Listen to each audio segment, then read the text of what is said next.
Hello મિત્રો, એ ભરતી અને ન્યૂઝમાં તમારું સ્વાગત છે। આજનો વિષય છે બજેટ 2026 પછી જમીનનો નવો ખેલ। જમીન એ આપણા જીવનનો આધાર છે, પરંતુ હવે તે માત્ર ખેતર કે ઘર માટેની વસ્તુ નથી। 2026ના બજેટે એ સ્પષ્ટ કર્યું છે કે હવે જમીન ભારતની અર્થવ્યવસ્થાનું મહત્વપૂર્ણ કેપિટલ એસેટ બની રહી છે। સરકારનો દ્રષ્ટિકોણ હવે સ્પષ્ટ છે। જમીન એટલે વૃદ્ધિ, રોજગાર અને રોકાણનું માધ્યમ। બજેટ 2026 એ જમીનને નવી ઓળખ આપી છે, from soil to smart asset.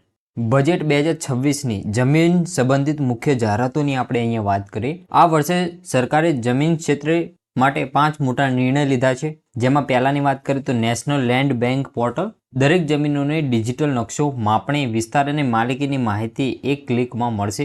આ પોર્ટલ જમીન ખરીદનાર અને રોકાણકાર અને ખેડૂતોને જોડશે। બીજું, એગ્રો ઇન્ફ્રા ક્રેડિટ મિશન। ખેડૂતોને જમીન વિકાસ માટે સહાય મળશે, જેમ કે સિંચાઈ, માપણી, ફોર્મ, રોડ અને ડિજિટલ રેકોર્ડ માટે લોન મળશે। ત્રીજું, ડિજિટલ લેન્ડ માર્કેટ પ્લેસ। સરકાર જમીન માટે ઓનલાઈન પ્લેટફોર્મ બનાવી રહી છે, જ્યાં જમીન ખરીદ, લીઝ કે રોકાણ માટે માહિતી ઉપલબ્ધ રહેશે। ચોથું છે secure land record system. Blockchain ટેકનોલોજીથી જમીન રેકોર્ડ સુરક્ષિત રહેશે। ઓટીપી દ્વારા જ કોઈ એન્ટ્રી અથવા ફેરફાર થશે। પાંચમું છે rural Jio mapping mission. Drone અને જીપીએસ દ્વારા દરેક ગામની જમીનોનો નકશો તૈયાર થશે, જેની મદદથી વિવાદ ઉકેલાવા સરળતા રહેશે। આપણે ભાગ 3 જમીનનો ડિજિટલ ટ્રાન્સફોર્મેશનની વાત કરીએ તો મિત્રો, હવે જમીનનો યુગ પેપરલેસ બની રહ્યો છે। જે રીતે બેન્કિંગ ડિજિટલ થયું, એ જ રીતે જમીન વ્યવસ્થા પણ હવે સ્માર્ટ બની રહી છે। ડ્રોન માપણીથી ખેતરની હદ, વિસ્તાર અને પાકની માહિતી તરત ઉપલબ્ધ થશે।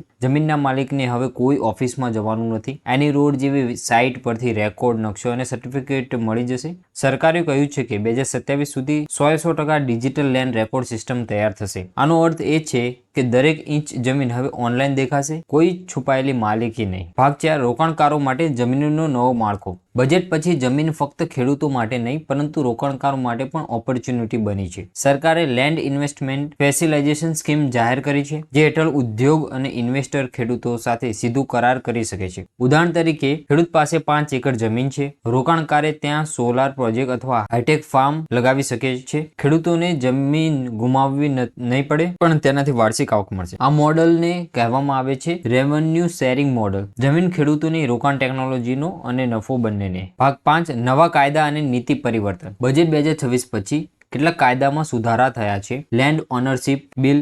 જમીનનો ડેટા હવે રાષ્ટ્રીય સર્વર પર સુરક્ષિત રહેશે। લેન્ડ લીઝિંગ લો। ખેડૂત પોતાની જમીન લીઝ પર આપી શકે છે, પરંતુ માલિકી ગુમાવશે નહીં। Land acquisition transparency act. જમીન ખરીદ વેચાણની દરેક પ્રક્રિયા ઓનલાઈન ટ્રેક થશે। આથી જમીન બજાર વધુ પારદર્શક અને સુરક્ષિત બનશે। ખેડૂતો માટેના સીધા ફાયદા। આ ફેરફારો ખેડૂતોને શું આપશે? ચાલો સરળ ભાષામાં આપણે સમજીએ। ખેડૂતો હવે લોન માટે રેકોર્ડ ઓનલાઈન આપી શકે છે। બીજું, જમીન વિવાદ ઝડપથી ઉકેલાશે। ત્રીજું, જમીન પર ફ્રોડની જે શક્યતા છે એ ઓછી થઈ જશે। ચોથું, ખેતી માટે ટેકનોલોજી અને રોકાણ આવશે। પાંચમું, પૈસા અને સમયની બચત થશે। હવે ખેડૂતો ફક્ત જમીનનો માલિક નહીં, પરંતુ એક સ્માર્ટ એગ્રો એન્ટરપ્રેન્યોર બની રહ્યો છે। ભાગ 7 જમીનની કિંમતમાં વધારાનો ટ્રેન્ડ। બજેટ પછી જમીનની કિંમતમાં 15 થી 25% વધારો જોવા મળ્યો છે, ખાસ કરીને શહેરના આસપાસના વિસ્તારોમાં, કારણ કે ઉદ્યોગો અને ટેક કંપનીઓ ખેતી માટે પણ જમીન લીઝ પર લઈ રહી છે।